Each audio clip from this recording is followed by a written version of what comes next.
When you're a famous rock star at the height of your career, the wave of success might seem endless, but everyone knows nothing lasts forever, and many musicians aren't exactly brilliant at saving up that nest egg. Here are the rockers who went completely broke, and a few who clawed their way back. English bad boy rocker Pete Doherty founded the rock band The Libertines in 1997, and when the group banned him from playing due to his drug abuse and jail time, Doherty simply started another band, the Baby Shambles, in 2003. Long for a mediocre gig. But his addiction didn't just affect his relationships, it affected his bottom line.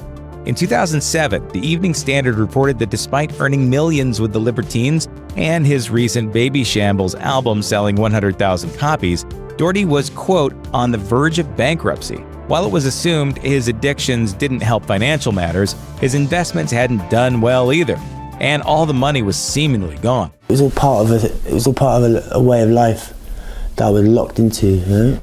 Fortunately, he'd managed to snag supermodel Kate Moss around the way, and her millions were keeping him afloat at the time. But Moss was long gone by 2010, when The Sun claimed that the rocker was, quote, completely broke and living in a basement apartment. Fact or tabloid fiction, Doherty was done. That is, until he formed a new band, Peter Doherty and the Padres. Courtney Love is a successful rocker in her own right, but her real money comes from her late husband Kurt Cobain's publishing rights. Yet she told The Fix that after Cobain died, she lost track of the money, claiming, "I was doing drugs from the moment I woke up till the time I went to bed. I was out of it most of the time." By the time she realized what was happening, she was totally broke. She and daughter Frances moved in with Love's stepfather, and she claims they didn't even have enough money to eat.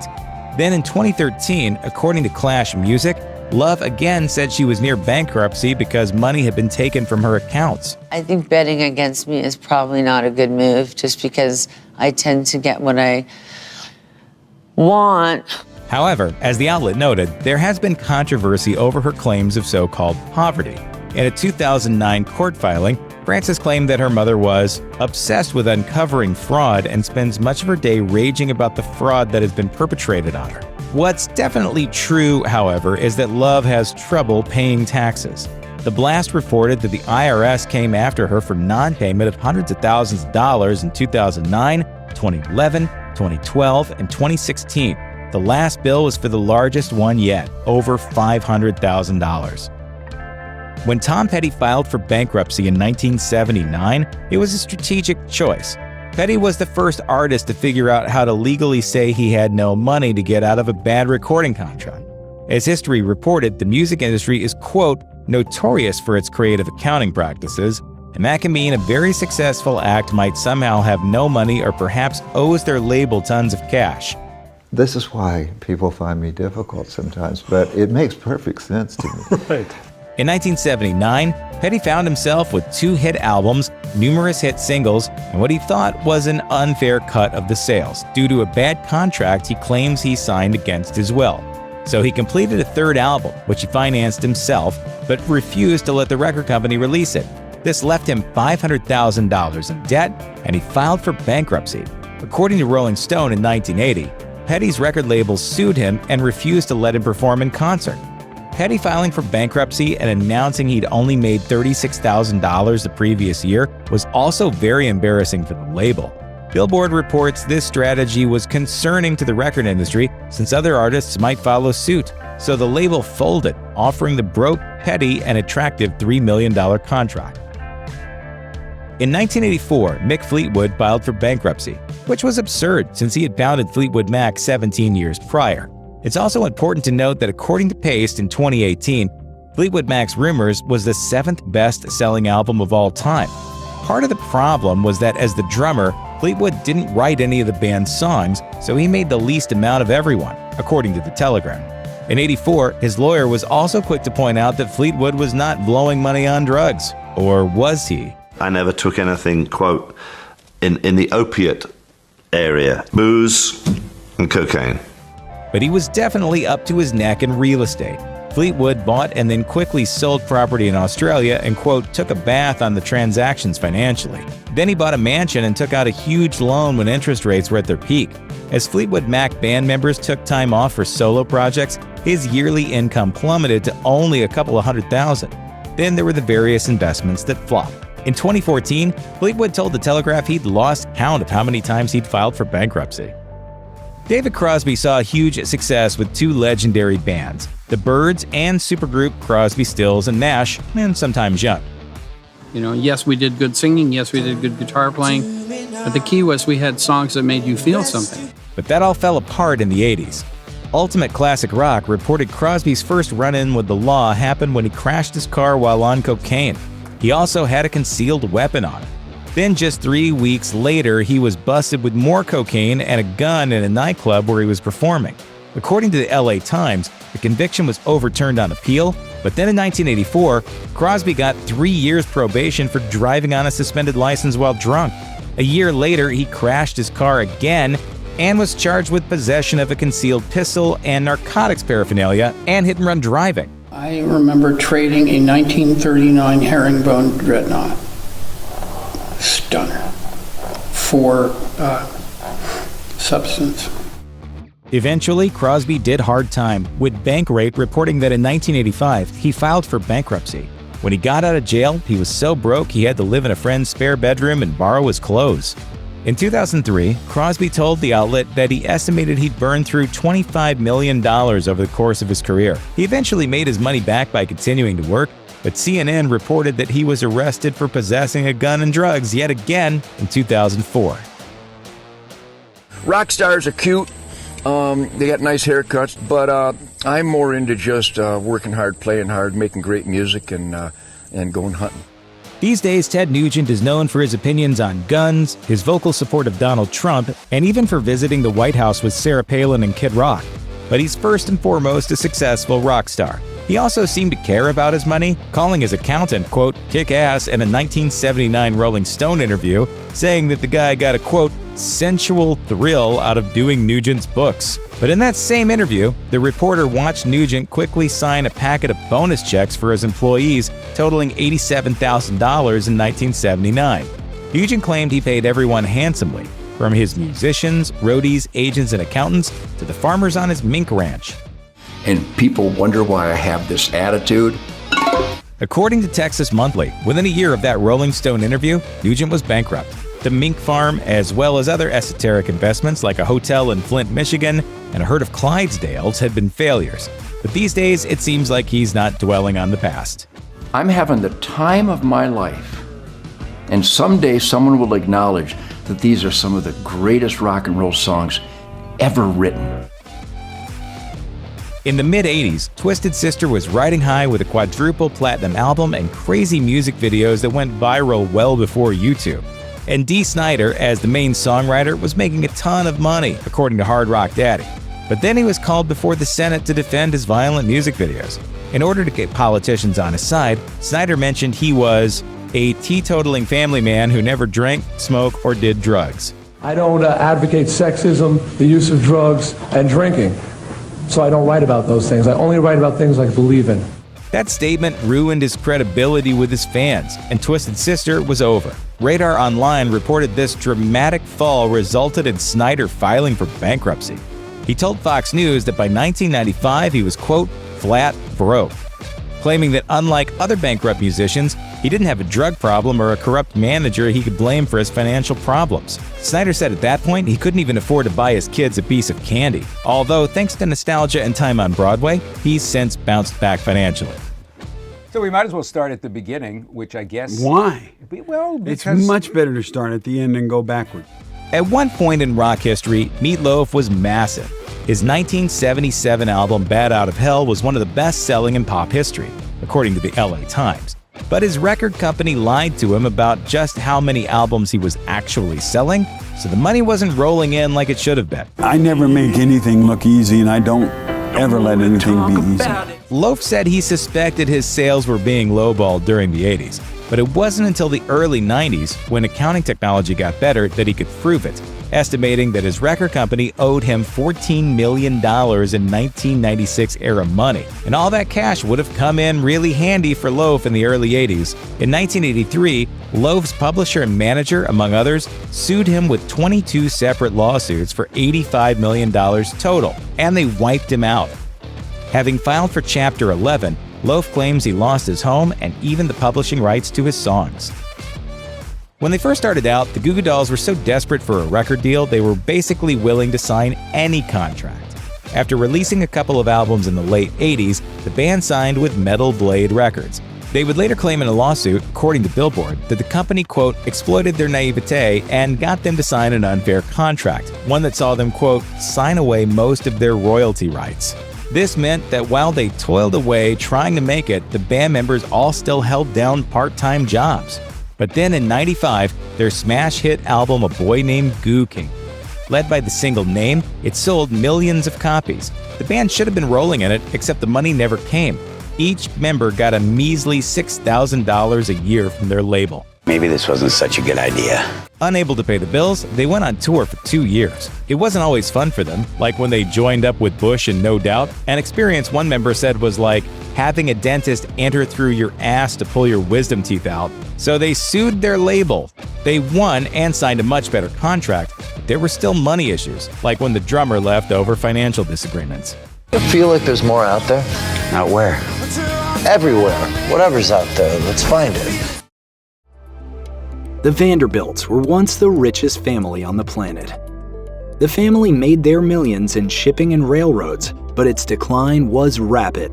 By 1973, when 120 Vanderbilts came together for a reunion, there wasn't a single millionaire in attendance. Here's how the Vanderbilt family lost its entire fortune.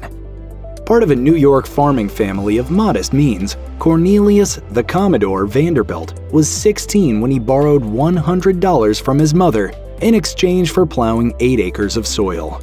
The year was 1810, and the $100, which is the equivalent to a little over $2,100 today, per the official Data Foundation, was spent on a boat that he used to start his own transport and freight business. Over time, the Commodore moved on to invest in steamships and then railroads. Before he knew it, the Commodore had built up the shipping and railroad empire New York Central. He would eventually go on to become the richest person in America. At the time of his death in 1877, the Commodore's fortune was valued at $100 million, equal to nearly $2.5 billion today, via the official Data Foundation, which was more money than was held in the U.S. Treasury at the time. The Commodore is said to have told his oldest son, William Henry Billy Vanderbilt, "Any fool can make a fortune. It takes a man of brains to hold on to it." Vanderbilt would be ruthless in competition, and he was better at it than anyone else. Billy took the advice to heart and doubled the family fortune before his death in 1885, but his own descendants would dwindle it all away in just a few decades. When his father died in 1877, Billy Vanderbilt inherited the bulk of his dad's estate, including the 87% stake in New York Central. While Billy was able to prove his business sense to his father, it would be a mistake to assume that the two men had similar characters. As told by Arthur T. Vanderbilt II in his book, Fortune's Children, The Fall of the House of Vanderbilt, the father and son duo couldn't have been more different. Where the Commodore was abrasive and money-hungry, Billy was more inclined to compromise and saw money as a source of anxiety. Ownership of New York Central came with publicity and conflicts that Billy hated. By 1879, he was ready to sell some of his shares so that he would no longer be considered the company's sole owner. With the $35 million he made from the sale, he invested in government bonds, a comparatively safe move that was uncharacteristic of a Gilded Age tycoon. While Billy wasn't as ambitious as his father, he was obsessed with preserving his wealth and would nitpick over expenses. It was perhaps with smart budgeting and a strong business acumen that Billy was able to double his inheritance to nearly $200 million, making him the richest man in the world by 1883. For him, though, the money was a terrible burden. When he died in 1885, rather than entrusting the fortune to the most business-savvy descendant, Billy Vanderbilt divided it between his two eldest sons so they could share the heavy responsibility. Gilded Age New York, the period where the Vanderbilts were most prominent, was dominated by a strict social hierarchy. With so many newly rich families popping up after the Civil War and Industrial Revolution, The upper class had to quickly take stock of who could be accepted into their elite society. According to the Museum of the City of New York, the main gatekeeper was Mrs. Carolyn Schermerhorn Astor and her right-hand man, Ward McAllister. The two created the famous List of 400, which determined just who could be considered part of New York society. The Vanderbilts, still newly rich and with a reputation for crassness from their patriarch Cornelius Vanderbilt, were not on that list.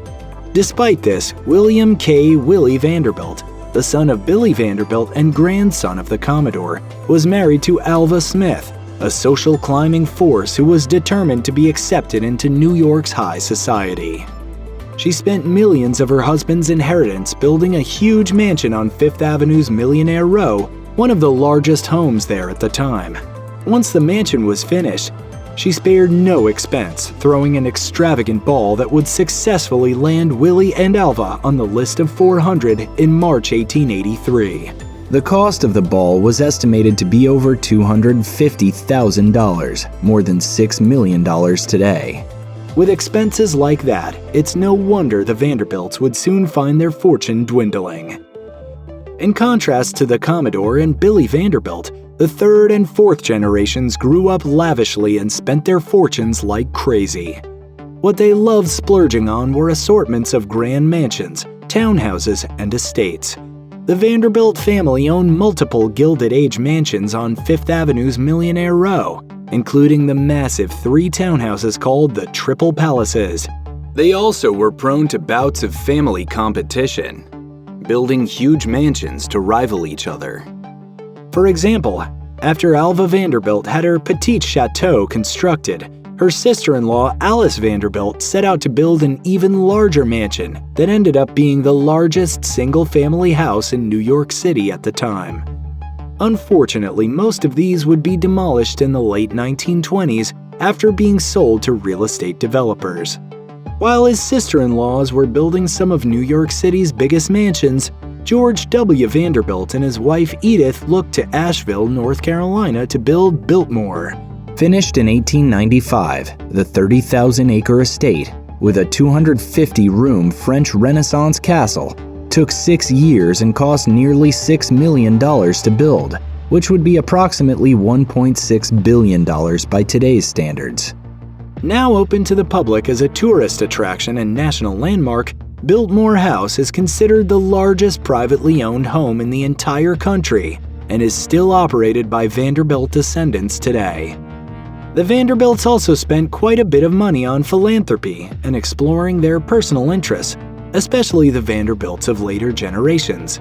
The Commodore was known to have made one big donation in 1873, a $1 million gift to Nashville, Tennessee's Central University, which would then be founded as Vanderbilt University. His son, William Billy Vanderbilt, would continue to donate to Vanderbilt University and even left gifts in his will to organizations like the YMCA and the Metropolitan Museum of Art. 3 of Billy Vanderbilt's sons were particularly known for contributing to philanthropic or cultural causes. Cornelius Vanderbilt II, who was most prominently in charge of the family investments and businesses, donated huge amounts to the Metropolitan Museum of Art, Yale University, and Columbia University's College of Physicians and Surgeons. His younger brother, William Kissam Vanderbilt, helped manage the family business for a while but shifted control of the railroads to an outside firm in 1903.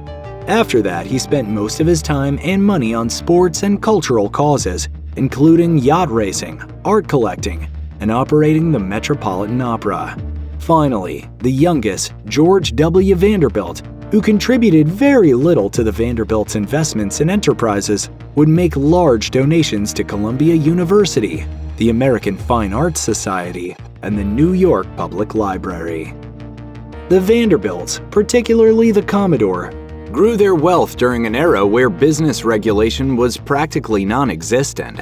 By being able to monopolize entire industries, they became unimaginably rich, with no restrictions or taxes affecting their fortunes. The turn of the century, however, saw a push for more public services, as well as a global conflict that was cutting into trade tariffs. Needing new revenue sources, the United States government formally introduced the modern estate, gift, and income taxes in the early 20th century. Suddenly, the Vanderbilts' fortunes and inheritances were cut, and their expensive lifestyles became harder to fund. To make matters worse, when the Great Depression hit, the Vanderbilts had to find different ways to maintain their lifestyles and huge estates. For example, they had to open Biltmore to the public in 1930 to increase area tourism and generate income to preserve the estate. While other wealthy families made it through this period just fine, the Vanderbilts' excessive spending and lack of zeal toward growing their family wealth meant that the taxes and depression affected them much more seriously. Alfred Gwynne Vanderbilt was the third son of Cornelius Vanderbilt II and the grandson of Billy Vanderbilt. When his father died of a cerebral hemorrhage, Alfred was the primary inheritor of his $72 million estate. Despite being the third eldest son, Alfred was thought to be the one who would best handle the family fortune. His oldest brother had died young, and his second eldest, Cornelius Vanderbilt III, had been disinherited after getting married without his parents' approval. Unfortunately, at the young age of 38, Alfred died as a passenger of the RMS Lusitania on May 7, 1915, when it was torpedoed and sunk by a German submarine during World War I. His early death meant that the family fortune was quickly divided among his wife and young children before it was able to grow significantly under his direction, with his other brothers doing little to contribute to the Vanderbilt fortune themselves after his death.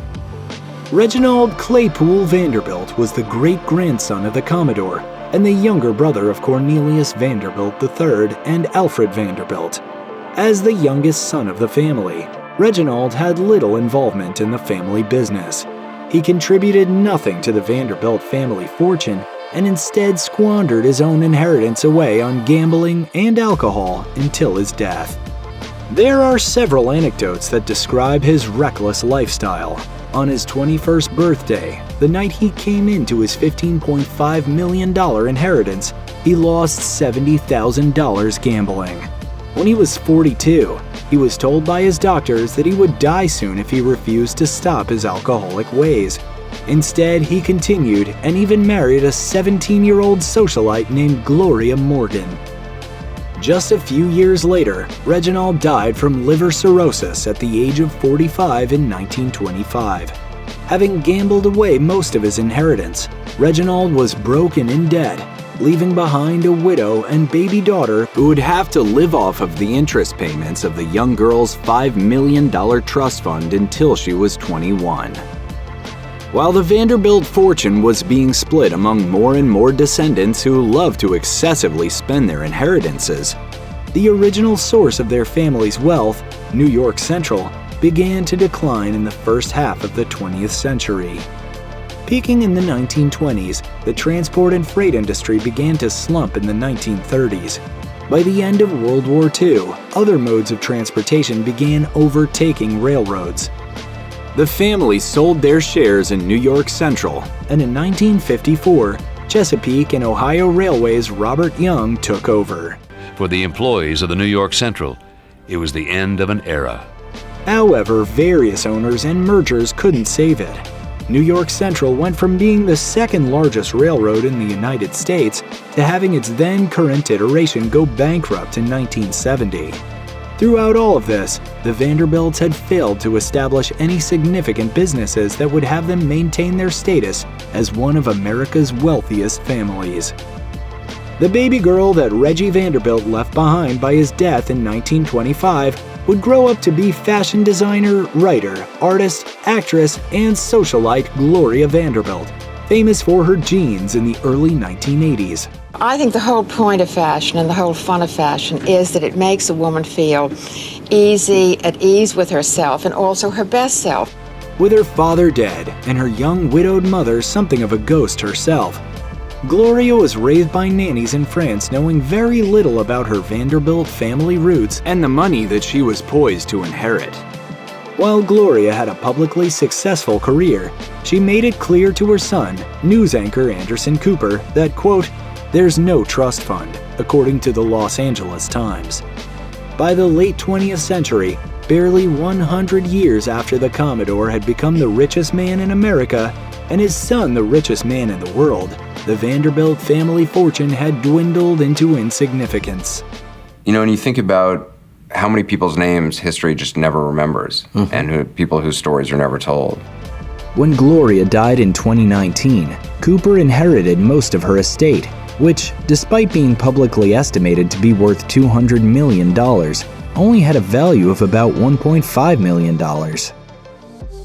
Many rappers try to convey a certain lifestyle of material success. These artists don't want to just talk about watches, jewels, and stacking paper. They also want to walk the walk, too. But it doesn't always work out like that. Here are some big talking rappers who've gone totally broke.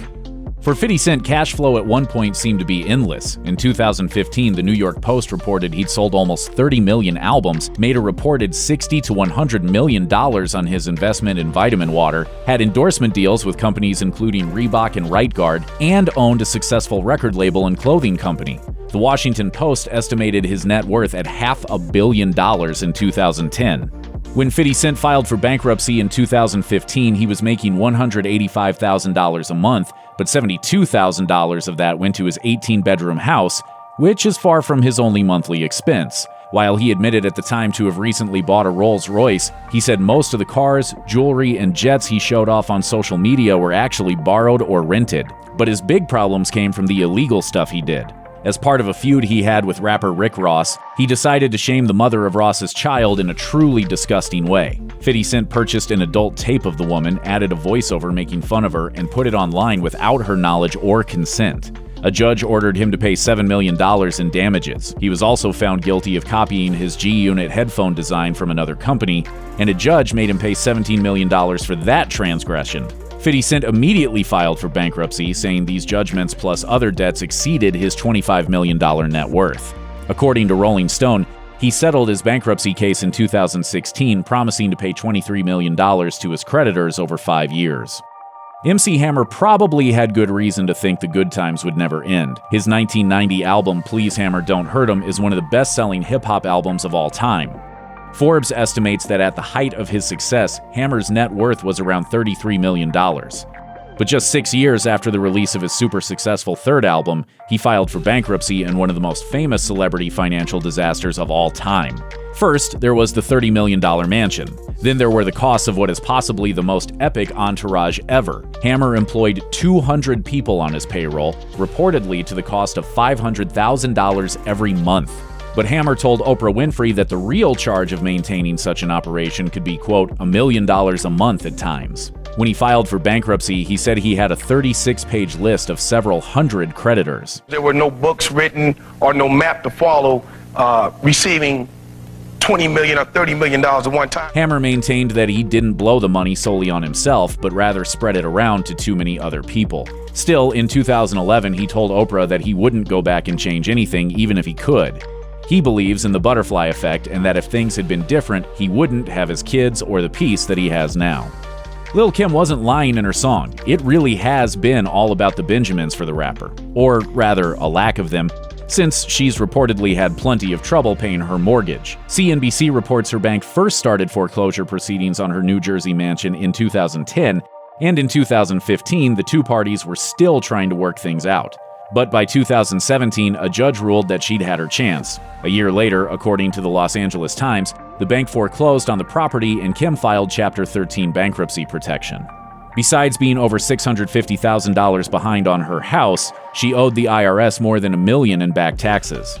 TMZ adds that she was $186,000 behind on legal bills and was $4 million in the hole overall.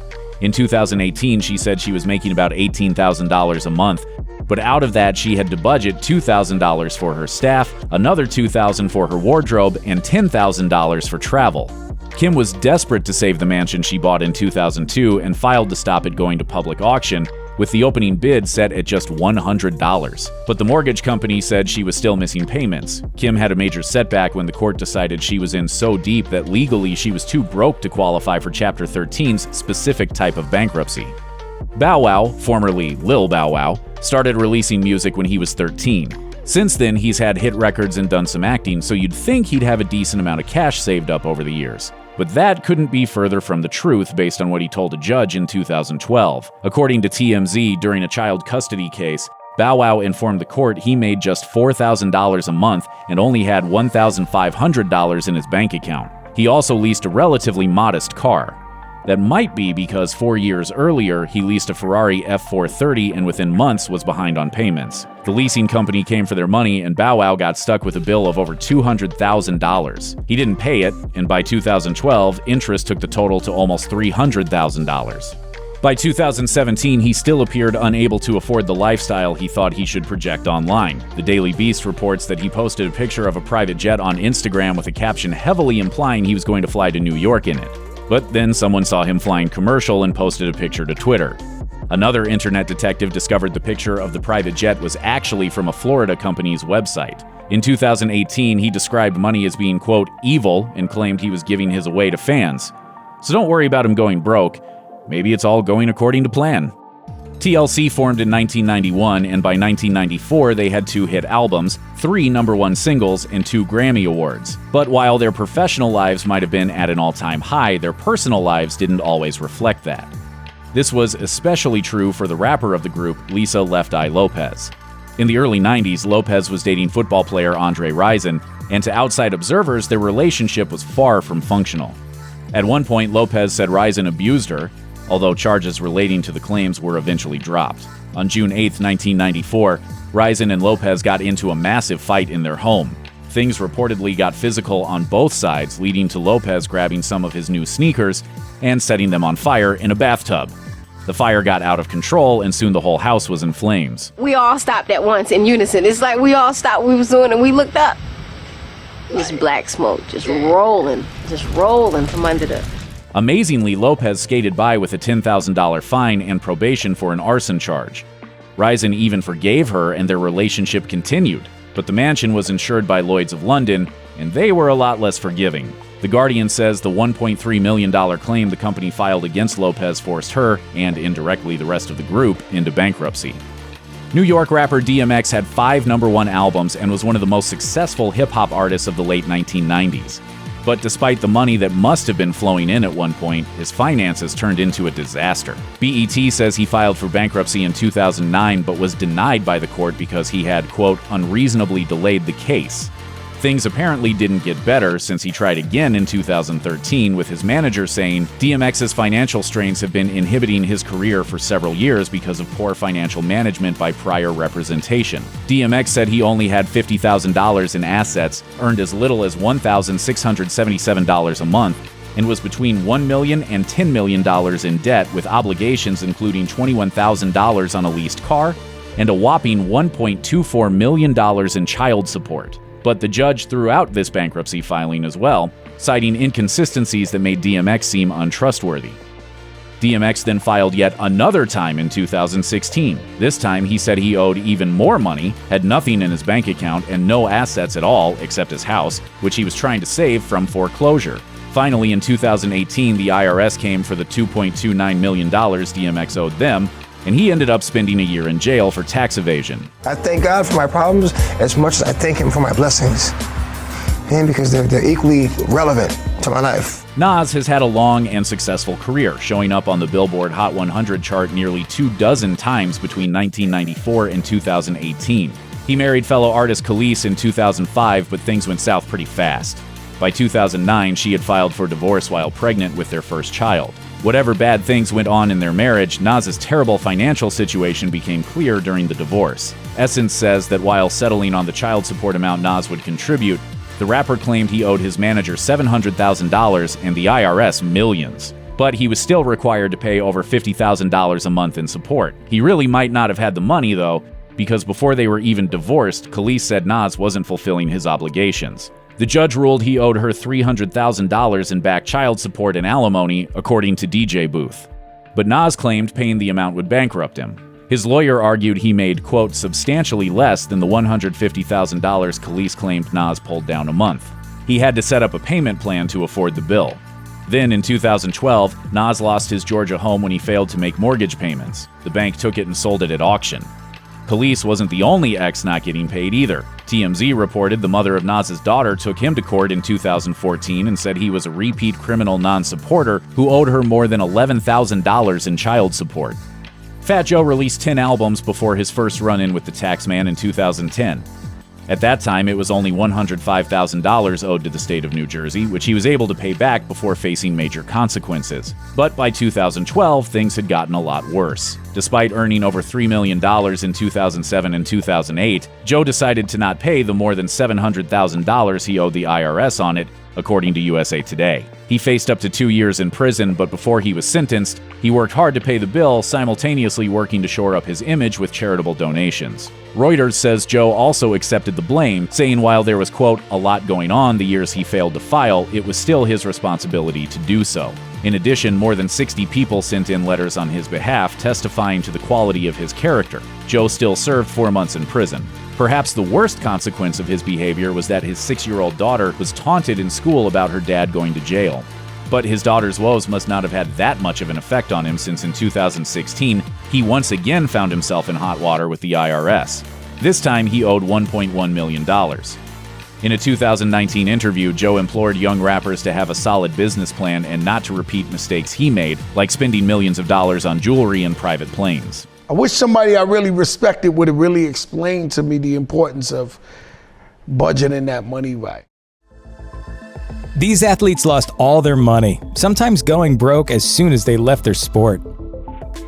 Debbie Thomas, a bronze medalist at the 1988 Olympics, was an African-American trailblazer and one of the most popular figure skaters in America. After retiring from skating, Thomas graduated from medical school and began practicing orthopedic surgery. Her attitude caused problems. She bounced from job to job. She tried starting her own practice, but it failed. According to the TV series Fix My Life, on which she appeared in 2015, she lived in a bed-bug-infested trailer with her fiancé. Her medical license lapsed, and her only income came from selling gold bullion. In 2012, she approached a police officer saying she had a gun and that she planned on hurting herself. This led to a bipolar diagnosis, which she denies. Thomas told the Washington Post, "I'm very misunderstood because I look at the world differently. You can call it the Olympian mentality." Behind the facade of a hoops prodigy, Kenny Anderson hid a more complicated life. As he told SB Nation in 2013, he was molested by 2 different men and spent his childhood in the shadow of his mother's addictions. His NBA earnings totaled more than $63 million, but his demons remained. His lifestyle, which included numerous mansions, 11 cars, and 8 children by 3 different mothers, took a toll on his wallet. He filed for bankruptcy in 2005, the year he left the NBA. As he explained to Forbes, "I wasn't a gambler or a drug addict, but I did foolish things." In the 2017 documentary Mr. Chibbs, Anderson showed what it meant to lose so much. Anderson says he lives comfortably now, and his main focus is being a better parent to his many children. I had everything, millions. And I was like, miserable. Vince Young's college football coach told Sports Illustrated his former star quarterback was obviously one of the best to ever play college football. Many fans consider Young's 2006 Rose Bowl performance one of the best. It bought him a ticket to the NFL, but despite winning Offensive Rookie of the Year and earning 2 Pro Bowl appearances, Young struggled.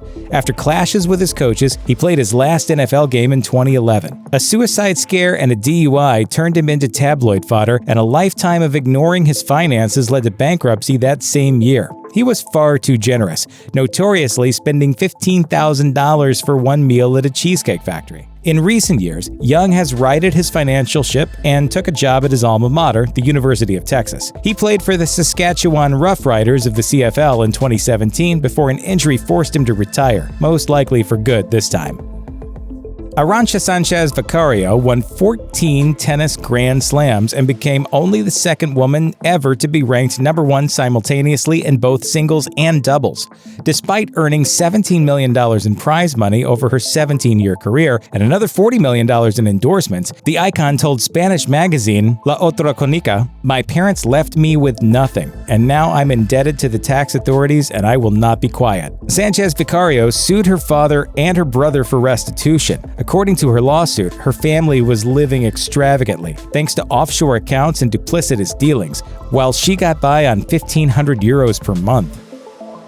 Crowned World Council Heavyweight Champion in 1986, Mike Tyson went on to win the World Boxing Association and International Boxing Federation championships. He ruled the ring into 1989, but things started to fall apart. His wife, Robin Givens, divorced him, alleging physical abuse. In early 1990, he lost the championship to an underdog. In 1991, he was accused of rape, and in 1992, he was sentenced to 6 years for the crime. When he got out of jail after only 3 years, Tyson returned to boxing. During a match with Evander Holyfield, Tyson was disqualified for biting off part of Holyfield's ear. The Boxing Commission withheld $3 million from his purse. He lost another big fight in 2002 and filed for bankruptcy in 2003. He wasn't earning enough to support his $400,000 a month lifestyle, and his debts totaled more than $20 million. He was probably regretting the $173,000 diamond chains. I never really learned the art of handling money as a kid. That's an art.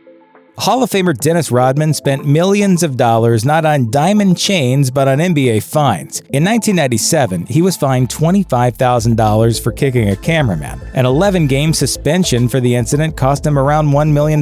Later that year, he was fined $50,000 for expletive-laced comments he made about Mormons while he was in Utah. In 2000, he raked up $13,500 in fines in 5 games. Fines weren't the only things sucking the cash out of Rodman's personal fortune. Rodman's lifestyle cost him around $31,000 a month, and he wasn't taking home enough money to pay for it. In 2012, CBS reported he owed $860,000 in child support payments and owed about $350,000 in California state taxes.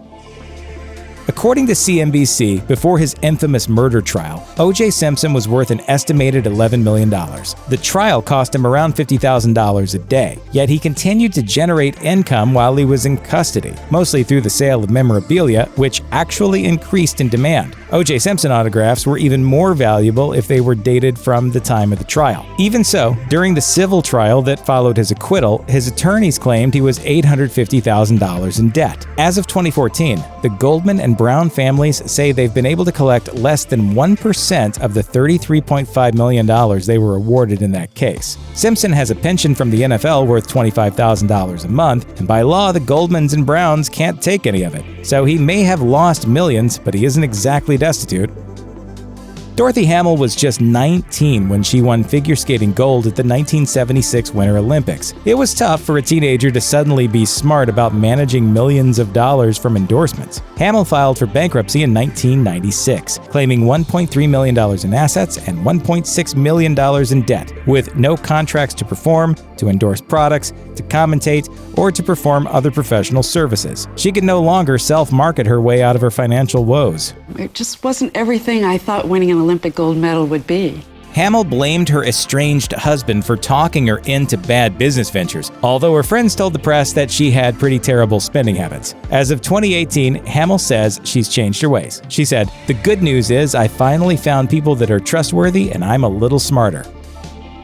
Golfer John Daly made a name for himself on the PGA Tour in 1991 when he won the PGA Championship playing as an alternate. His performance earned him the coveted title of Rookie of the Year. Daly squandered the money he earned as a professional golfer in one of the most devastating ways possible. He gambled it all away in casinos over about 15 years. In a 2014 interview with TMZ Sports, Daly says he calculated his total gambling losses at around $90 million.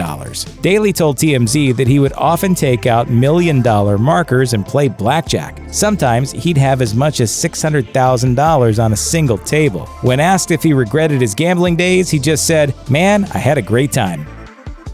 In 1985, at the age of 17, Boris Becker became the youngest men's singles champion at Wimbledon. By 1996, he had 3 Wimbledon wins, plus a US Open win and 2 Australian Open wins. The New York Post says he was worth about $63 million in prize money and sponsorships. Becker lost a large portion of his fortune after a brief romantic encounter with a Russian model named Angela Armakova. She got pregnant, which was particularly awkward since the hookup happened while his wife was also pregnant. The subsequent divorce and child support for his various children is estimated to cost him over $26 million. The German government later came after him for millions in back taxes. Finally, in 2017, after decades of financial woe, Becker was declared bankrupt.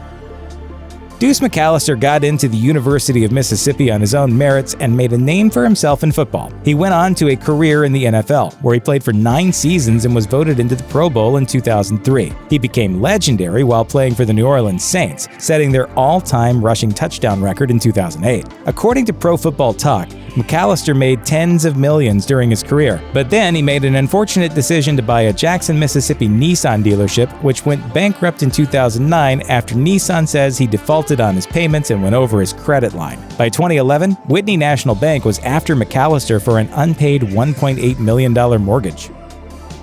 Former NFL quarterback Mark Brunell was once worth about $50 million, but he squandered it all on 9 shaky business enterprises. According to SB Nation, 5 of those 9 businesses went under, and as of 2011, Brunell was the subject of 6 lawsuits. The worst of all his investments was real estate firm Champion LLC, which lost him a ton of money when the market crashed. SB Nation said he was so broke that he planned to get a job as a medical sales representative upon his retirement, but in 2018, he landed a job as a local TV sports anchor. He also works as a high school football coach for the Episcopal Eagles, which is a gig he says he loves. He told 1010XL, "Honestly, when I took the job, I thought I may do it for 2 or 3 years. And now I'm going into year 6, and I have no plans of leaving anytime soon." All-Pro Lawrence Taylor was a Hall of Fame nominee who played linebacker in the NFL for 13 seasons and earned about $50 million over the course of his career. A lot of that money went toward a drug and alcohol problem. I went on the bench for over a year, every day for over a year. At its worst, Taylor says his drug habit cost him thousands of dollars a day. In 1988, he was suspended for failing the NFL's drug test, and he was later arrested for buying crack cocaine from an undercover officer. Taylor also once owned a $10 million business that went bust, and in 1990, he filed a false tax return that came back to bite him. In 1998, he filed for bankruptcy protection to avoid foreclosure on his $600,000 home in New Jersey. In 2010, he was arrested on charges of having sex with a minor. He pleaded guilty and got probation. Former quarterback Michael Vick became infamous back in 2007 when he pleaded guilty to charges related to an illegal dogfighting ring. Vick co-owned Bad News Kennels, which was training around 50 pit bull terriers to participate in high-stakes dogfights. They executed the dogs that didn't perform well. Vick spent 18 months in prison and accumulated $17.8 million in debt. In 2008, he filed for Chapter 11 bankruptcy. Since then, he's tried to redeem himself. In 2014, he told ESPN he filed for Chapter 11 bankruptcy instead of Chapter 7 so he would have an opportunity to pay back his debts. He said, "I didn't want to stiff people who never stiffed me." $1 billion is such a ridiculous amount of money that our tiny brains can't really comprehend just how much money it is. It's hard to imagine how people become billionaires, but even stranger is how some billionaires lose it all. Vijay Mallya has sometimes been called the Indian Richard Branson. He turned his family brewing business into a massive conglomerate, and he also made money in chemicals, fertilizer, and an airline. But he also played as hard as he worked. His birthday celebrations included performances from stars like Enrique Iglesias and Lionel Richie. He even bought a stake in a Formula One racing team. Meanwhile, his company was having problems paying its staff. Mallya's airline owed employees back pay plus more than $1 billion in loans. In 2015, the authorities raided his homes and offices, so he fled India for Britain in 2016. But he wasn't out of the reach of the law, as he managed to get arrested twice in 2017 for defaulting on his loans and money laundering. By 2019, Mallya was still fighting extradition to India to face charges. He was relying on his children, business acquaintances, and even his personal assistant to get by, but his lawyers admitted that he was having trouble living frugally, and he was still spending $24,000 a week. They did say he was graciously willing to cut that to a mere $37,500 a month. Meanwhile, his creditors want their $1.5 billion back. On paper, Elizabeth Holmes was unbelievably impressive. She started her first business in high school and at age 19 dropped out of Stanford to develop an idea that would revolutionize the blood testing industry. Since she was afraid of needles, she thought there must be a way to do all diagnostic tests from just a finger prick of blood. That idea became Theranos, a company eventually valued at $9 billion.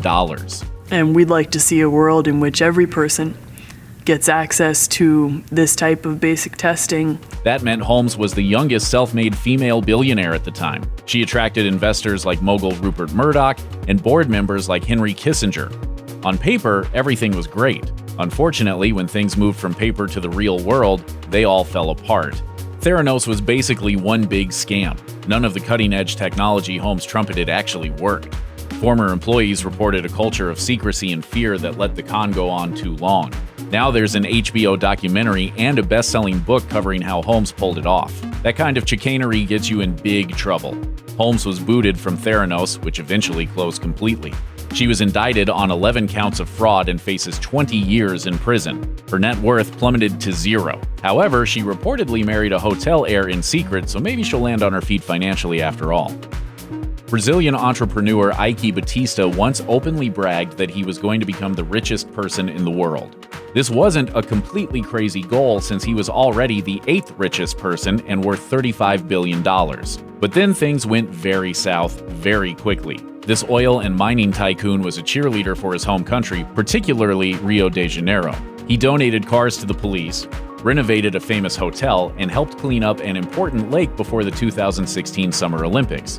But then Batista managed to lose his fortune in a single year. First, his oil company filed for bankruptcy in 2013, then the Brazilian economy tanked in 2014. But the final nail in the coffin came in January 2017 when he was caught up in a wide-ranging corruption scandal with hundreds of business people and Brazilian government officials charged. In 2018, Batista was sentenced to 30 years in prison for paying $16.5 million in bribes. But a year later, he was still just under house arrest, and it was a very loose house arrest, since he was walking the streets and talking to reporters. But that didn't mean things were looking up for him. In 2019, he was fined $134 million for insider trading and banned from running a public company for 7 years. Bernie Madoff is now famous for running the largest Ponzi scheme of all time, but for a while he was known as one of the most brilliant men on Wall Street. After graduating from college in 1960, he founded his investment firm with $5,000 he saved from working as a lifeguard. It wasn't until the 1980s that his company turned into a Ponzi scheme. People invested with Madoff because he promised them amazing returns on their money, which he then paid using money from newer investors. Then the newer investors were paid with the investments of even newer people. Madoff stood out from other companies thanks to his exclusivity. You had to ask to invest with him, and he wouldn't necessarily say yes. This was catnip for the rich and powerful. Being able to invest with Madoff became a mark of prestige for people like Steven Spielberg and Kevin Bacon. Madoff managed to keep his scheme going an impressively long time and became a billionaire himself in the process. But the 2008 financial crash was too much for his fake business to take. He admitted he'd lost his clients $50 billion and was arrested for securities fraud. In 2009, he was sentenced to 150 years in prison. In 2013, he was earning $40 a month doing prison labor while his victims are still trying to recover their money. And that money's not coming back. That money's never coming back. Poor Alan Stanford. He worked so hard at being a crook, but no one knows who he is because he only ran the second largest Ponzi scheme of all time. Since it was discovered just 2 months after Bernie Madoff's, Stanford didn't get nearly the notoriety he deserved. The native Texan liked to live big. He was listed on the Forbes 400 in 2008 worth around $2.2 billion. Even though he made all this money totally illegally, he had no problem spending it. In just 3 years, he put down $100 million just on aircraft, including helicopters and Learjets. He spent $12 million to make his yacht 6 feet longer. He was even knighted by the Caribbean island of Antigua in 2006. Stanford started his first offshore bank in 1985. Like Madoff, he promised absurd returns on investment. There were rumors about how he did it, and as early as 1997, the SEC knew something was up. A financial expert who toured the bank in 2006 said that it was obviously a Ponzi scheme because the staff and infrastructure were completely inadequate. Everything fell apart in February 2009, and Stanford is now broke and serving a 110-year prison sentence. Icelandic businessman Björgólfur Gudmundsson has had an extremely interesting life. He went from furniture packer and law student to billionaire and philanthropist. In the 1990s, he spent a year in prison for shady bookkeeping. When he got out, he went to Russia to rebuild his fortune, which meant defying the mafia in St. Petersburg. He married his wife after she left her previous husband, George Lincoln Rockwell, the founder of the American Nazi Party, who was later assassinated. He became Iceland's second billionaire, after his own son, and had business interests in shipping, publishing, food, communications, and property. He financially supported a symphony, rock stars, and students. A promising soccer player in his youth, he also bought West Ham United FC in 2006. In March 2008, Gudmundsson was worth $1.1 billion, but by December, his net worth was zero. When Iceland's second-largest bank collapsed during the financial crisis, it wiped him out completely. His company went into liquidation and he sold West Ham. In August 2009, Gudmundsson filed for bankruptcy with the biggest personal bankruptcy claim in the world ever at that point. He told the judge he faced, quote, almost complete lack of income. And the hits kept on coming. In 2015, he was charged in one of the largest fraud cases in French history. Patricia Kluge got her money the old-fashioned way, as in she was a former belly dancer and model who became the third wife of billionaire John Kluge, who was 34 years her senior. They got hitched in 1991 and for 9 years lived an extravagant jet-set lifestyle. Their home base was a 23,500 square foot, 45-room mansion in Virginia. Their guests were expected to wear tweeds, were waited on at dinner by liveried footmen, and were driven around in horse-drawn carriages. In 1990, the gossip rags were fed in a big way when the Kluges divorced. John Kluge was the richest man in the world, and in order to be free of his wife, he gave her a reported $1 billion, the biggest divorce settlement ever at that point. But Patricia majorly overextended herself. In 2010, she started auctioning off everything from jewelry to guns to designer clothing. But it wasn't enough. She had to sell her beloved winery to Donald Trump of all people, who kindly gave her a job there after she sold it. But ultimately, she didn't raise enough money to stave off bankruptcy, and Trump even fired her from her vineyard job after just 1 year. In 2008, Forbes listed Irish businessman Sean Quinn as the 164th richest person in the world, with a net worth of $6 billion. His meteoric rise is impressive. He left school at age 14 and then borrowed £100 to start a business selling gravel. He built that into one of Ireland's most successful companies, getting involved with insurance, concrete, glassmaking, hotels, and a bank with 8,000 employees total. At one point, he was the richest man in Ireland. In November 2011, Quinn declared bankruptcy in the United Kingdom, the biggest bankruptcy case in the country's history. A couple months later, he also declared bankruptcy in Ireland. He claimed that the bank calling his loans had a vendetta against him, but the Irish Banking Resolution Corporation said it was just trying to recover €2 billion the Quinn family owed them. In November 2012, Quinn ended up in jail on 3 contempt of court charges. When he got out 9 weeks later, he told the BBC that prison was tough and he didn't think he deserved it. By 2019, Quinn's fight with the IBRC was still ongoing. Additionally, his children were trying to convince the court that their father totally screwed them over, and while they might have owned companies on paper, in reality, he was in charge of everything. But there is this quite simple moral dilemma, which is comply or don't comply, prison, freedom. Yeah. Your father chose prison. Jocelyn Wildenstein has been called the Bride of Wildenstein and Catwoman in the New York tabloids because of her very unique look. She's had plastic surgery done, but she told Paper Magazine in 2018 that her bitter ex-husband exaggerated just how much she went under the knife. As for her sharp eyes and cheekbones, she attributes those to her Swiss heritage. That bitter ex-husband did make her a billionaire, though, even if their divorce was tumultuous. For 20 years, she was married to French art dealer Alec Wildenstein, but their relationship fell apart suddenly in 1999. Jocelyn got a reported $2.5 billion in the divorce. It's hard to spend that amount of dough, but Wildenstein somehow managed to do it. She was used to spending $1 million a month when she was married, and she kept up that pace after her divorce. She bought $10 million in jewelry and spent $350,000 on a single Chanel dress. In a time before free talk and text, she ran up a $5,000 phone bill every month. In 2018, Wildenstein was surprised when she had to file for bankruptcy. Her $6.38 million in debts included $300,000 to lawyers and $4.6 million on her apartment. She listed her bank account balance as zero and said she was surviving on $900 a month in Social Security plus help from her family and friends. Jocelyn Wildenstein, you hear her name and you think of what? A cat face. Professional athletes seem to have it all: fame, adulation, and riches. But once an athlete retires, it's a different story. According to Sports Illustrated, 78% of retired NFL players go broke after 2 years off the field. Within 5 years, more than half of all professional NBA players have nothing left. Bleak, right? It seems hard to believe, but here's a look at some top-tier athletes who lost all their cash. Vin Baker.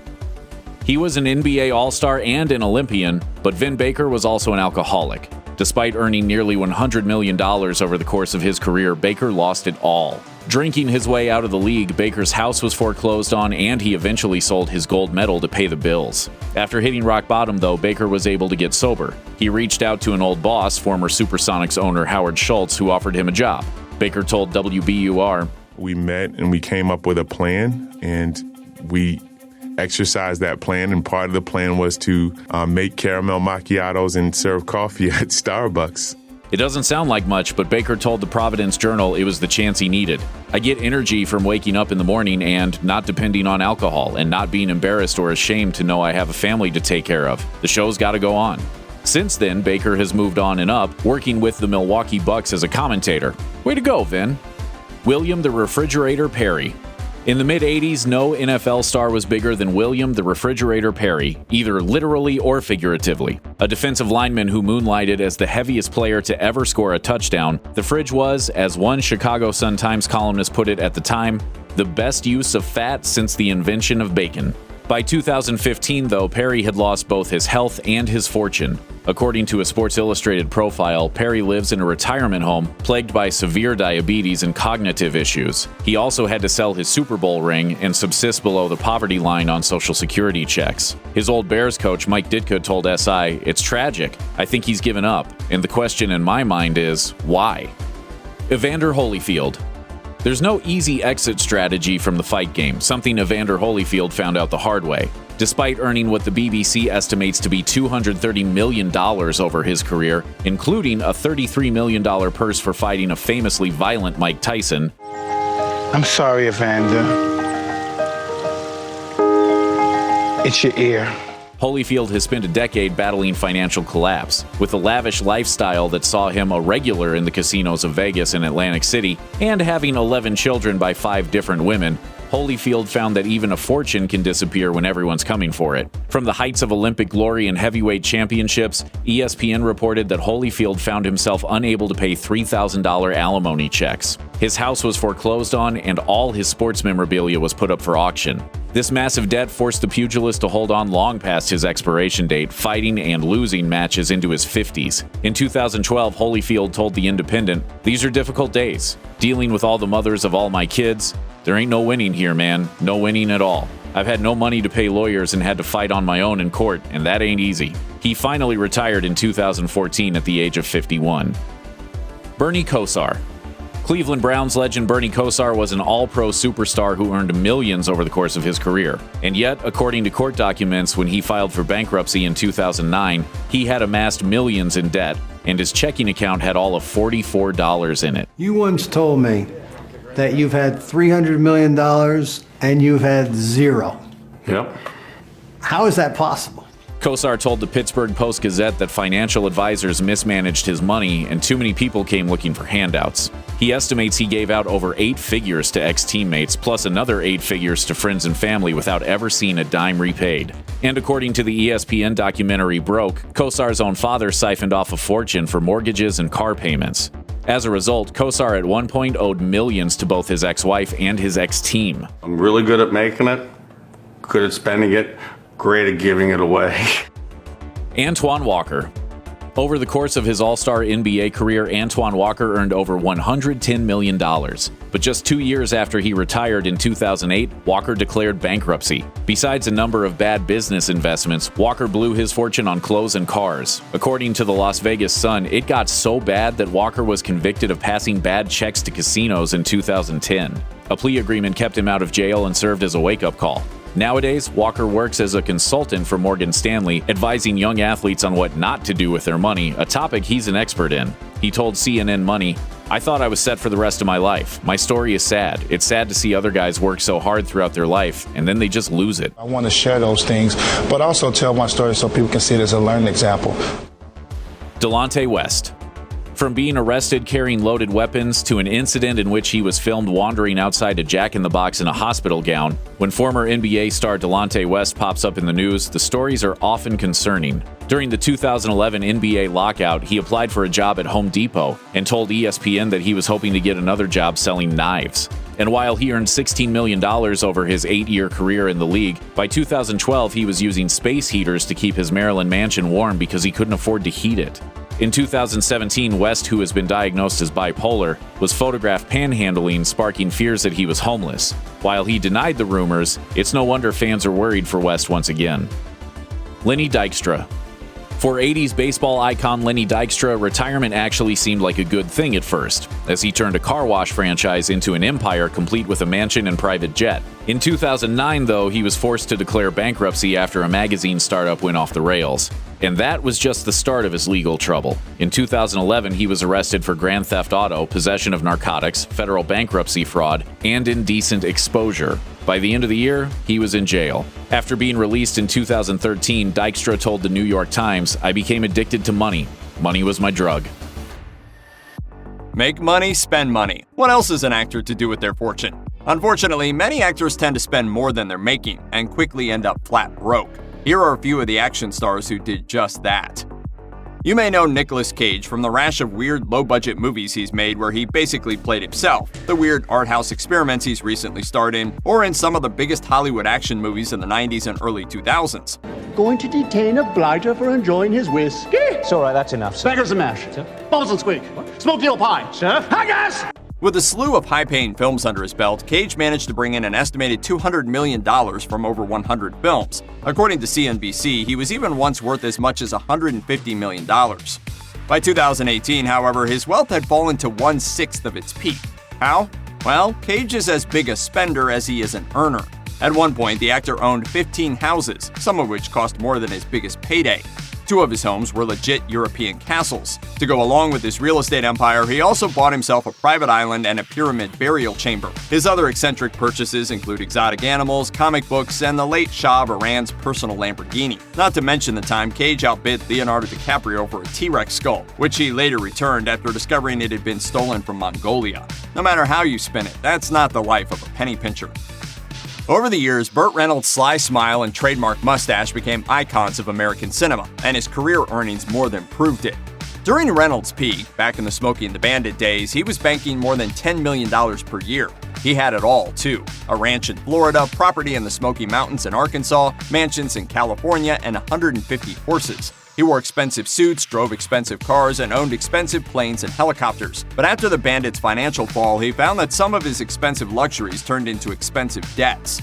The downward spiral of financial crises hit Reynolds the hardest following his divorce from Lonnie Anderson in 1993, when Reynolds shelled out around $5 million in legal expenses, while also paying $9,000 per month for Anderson's mortgage and $15,000 in child support. At the time, Reynolds was having cash flow problems, which were caused by a mix of spending habits, failed investments, and a faltering career. When CBS sued Reynolds for an outstanding $3.7 million loan in 1996, it was all but over. Reynolds had no choice but to file for bankruptcy. He may be a little past his acting heyday, but Gary Busey's legacy is hard to forget. He's a hugely talented actor, with 5 Film Award wins and 8 nominations under his belt. For a long time, he also seemed to be pretty much everywhere in Hollywood, so it's no surprise he made a whole bunch of money at the same time. Busey has always been fairly quiet as far as his earnings are concerned, so it's hard to say how much the actor has made throughout his career. Given that many of his films had budgets over $15 million, however, he had to make at least a decent amount of money. Unfortunately, the money had dwindled away by 2012, leaving Busey with less than $50,000 to live on. Busey's measly $50,000 was overshadowed by $500,000 worth of debt, leading to a bankruptcy filing.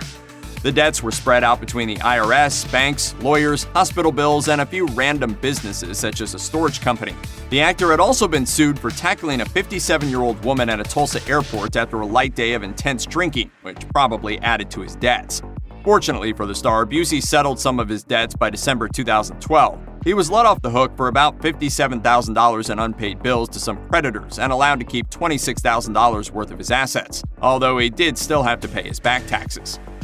Considering that Johnny Depp once had a fortune of $650 million, it's hard to believe he has ever had money troubles. But it's true, thanks in large part to a legal battle between Depp and his former management. Depp was suing for $25 million in allegedly mismanaged funds that cost him tens of millions in IRS late fees, illegal commission, and money given to his sister without his consent. TMG slapped a countersuit, claiming Depp was just mad that they had filed for foreclosure on Depp's home because he owed them more than $4 million from loans. The countersuit also claimed Depp had a $2 million per month spending habit. Welcome to the Caribbean life. Some of the frivolous things TMG claimed Depp had spent his money on included $30,000 per month on wine and $3 million to shoot writer Hunter S. Thompson's ashes out of a cannon. Depp countered these allegations by saying he spent far more than that on wine, and the cannon stunt cost $5 million, which isn't a great argument. Don Johnson was living the high life in the 80s as he raked in between $35,000 and $100,000 per episode of Miami Vice. He was one of the highest paid television actors of the time, living in a $4 million ranch in Aspen, Colorado. His widespread fame also made him a fashionable target for tabloids, but the fame would fade over time and the fortune would follow suit. In 2004, Johnson filed for bankruptcy on one of his companies to avoid losing his house. The problem? Don Johnson was in debt. City National Bank of Los Angeles was owed nearly $1 million, and they were going after Johnson's home to collect it. The bankruptcy filing served as a way for Johnson to stave them and other creditors off until he could get his finances in order, and there were a lot of other creditors, from hospitals to law firms. At one point, Johnson's grocery bill had fallen far enough behind that the local tavern had a tip jar specifically to go toward the actor's debt. Wesley Snipes had a pop-in-action career through the 90s and early 2000s that slowed way down following 2004's Blade Trinity, for a number of reasons. This is because, while money wasn't coming in the way it did during Snipes' early career, it wasn't being paid out to the IRS either. By 2018, Snipes had racked up $23.5 million in tax debt. The IRS had a history with Snipes that runs for more than 10 years. The actor refused to pay his taxes between 1999 and 2001, claiming he wasn't legally obligated to pay them in the first place. The idea was put into his head by his accountant at the time, and the whole ordeal put Snipes behind $7 million on government dues. In 2008, Snipes was found guilty on 3 criminal charges of failing to file taxes, while being acquitted for higher fraud charges. He received a 3-year sentence. Snipes paid off the back taxes from 1999 to 2004, and then attempted to negotiate his debt down in 2014 by offering the IRS almost $850,000, a whopping 4% of what he owed. The IRS countered. They'd settle for $9.5 million. Snipes rejected it, claiming economic hardship, but the IRS didn't buy it. Chris Tucker brought a trove of quote-worthy lines to the Rush Hour franchise while kicking some serious butt with co-star Jackie Chan, and those films provided a serious payday. Tucker made $3 million off the first and $20 million from Rush Hour 2, and that's just the one franchise. The actor has more than 20 acting credits to his name, so his career really should have been quite profitable, and it probably would have been if he'd kept up on his yearly taxes. Take care of your business, man. Don't listen to people. Do your own business. Be careful who you listen to, because that's the last time I let Wesley Snipes help me out with my taxes. Tucker piled up back taxes over 7 years, causing him some major financial problems. The issues weren't helped by Tucker falling out of the spotlight either, seeing as he hasn't starred in a leading role since Rush Hour 3. The total debt was over $14 million, and the IRS was set on collecting it. 2 separate liens were placed on the actor by 2014, one for $2.5 million and another for $12 million. In 2011, Tucker faced foreclosure on his home, a $6 million mansion in Florida that the actor still owed over $4 million on. Between the home foreclosure and the tax debt, Tucker's net worth was sitting in the negative. The actor did finally settle up with the IRS, and his reps adamantly say the debt wasn't his fault, laying the blame on poor management and accountants. Most people know about DMX's hip-hop career, but what you might not be as familiar with is his career in Hollywood.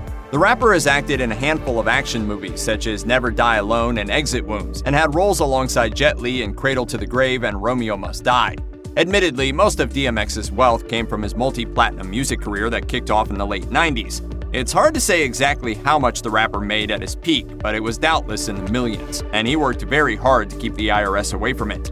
DMX made his purchases in cash and didn't use bank accounts in his own name, but he apparently didn't try hard enough because he was later charged with 14 counts of tax evasion, amounting to over $1.7 million in tax liabilities. The tax evasion case actually came after DMX had already fallen on hard times. In 2013, he filed for bankruptcy due to over $1 million worth of back child support, as well as an auto lease he couldn't afford. At the time, he claimed to have had a total of just $50,000 in assets. Before she sat on the throne of Westeros, Lena Headey was an action movie star with credits in everything from Terminator, The Sarah Connor Chronicles, to Dredd. And back in 2013, she was also flat broke. Lena Headey divorced her husband Peter Lawgren in December 2013, but by that point, Headey had already fallen on hard financial times. She had just sold her house and lost a couple $100,000 on the sale. Edie claimed in court documents that she needed $6,000 of the couple's 2011 tax refund to cover living expenses, since she had less than $5 in the bank.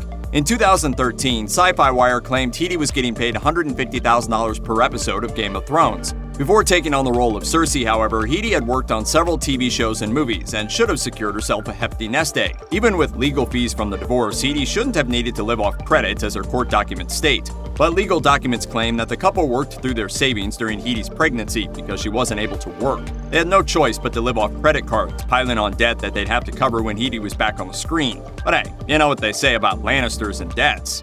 A Lannister always Don't pays... say it. Don't say it.